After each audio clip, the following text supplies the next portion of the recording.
विजयी जीवन जीना।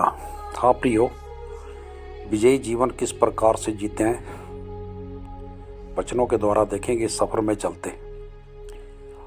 कुलुसियाँ की पुस्तक उसका 3 अध्याय उसका 1 पद में इस प्रकार से लिखा है, इसलिए यदि तुम मसीह के साथ जीवित किए गए हो तो उन वस्तुओं की खोज में लगे रहो जो स्वर्ग की है, जहाँ मसीही विद्यमान है और परमेश्वर की दाहिनी ओर विराजमान है। हालेलुया, परमेश्वर की बड़ाई हो। जब परमेश्वर के राज्य में आपका जन्म होता है तो आप में ऐसा स्वभाव आ जाता है जो आपको एक लक्ष्य की ओर ले जाता है। मन फिराव ही काफ़ी नहीं है, हमारे अंदर एक दिव्य उत्साह आ जाता है और हमें उसके अनुसार चलना है। जब हम मसीह के साथ मर जाते हैं तो हम मसीह के साथ जी उठते हैं। परमेश्वर की संतान होने के नाते हम मर रहे हैं, अर्थात हमारे अंदर की पशु वृत्ति मर रही है।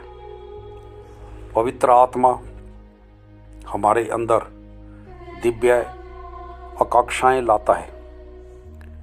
परमेश्वर के बच्चों की सहभागिता हमें दिखाती है कि कैसे ये इच्छाएं दूसरों में काम करती है और इस प्रकार हम पुराने स्वभाव के प्रति मरते जाते हैं। शारीरिक इच्छाएं मरकर खत्म हो जाएंगी।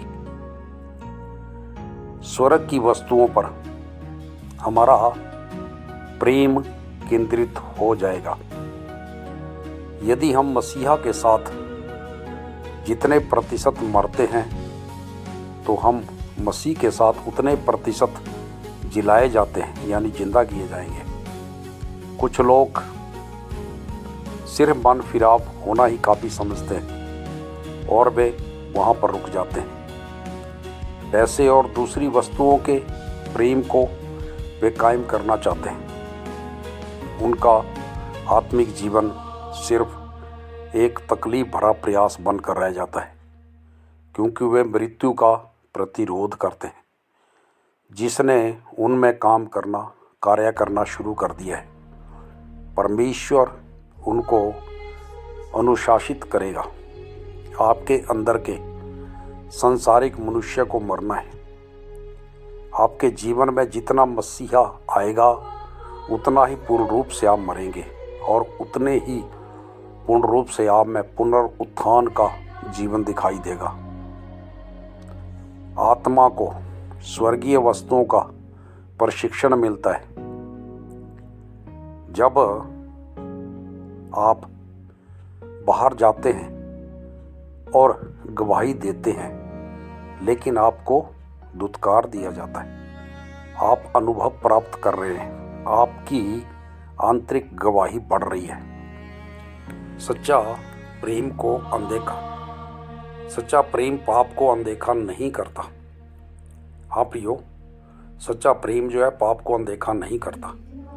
सच्चे प्यार को, दूसरों के पापों को देखकर दर्द होता है, पीड़ाएं होती है, तकलीफ होती है, और जब स्वयं के अंदर पाप पाया जाता है तो और ज़्यादा तकलीफ़ें, पीड़ाएं, दर्द होती है।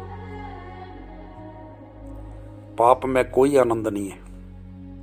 हाँ प्रियो, पाप में कोई आनंद नहीं है, सिर्फ खतरा ही खतरा है।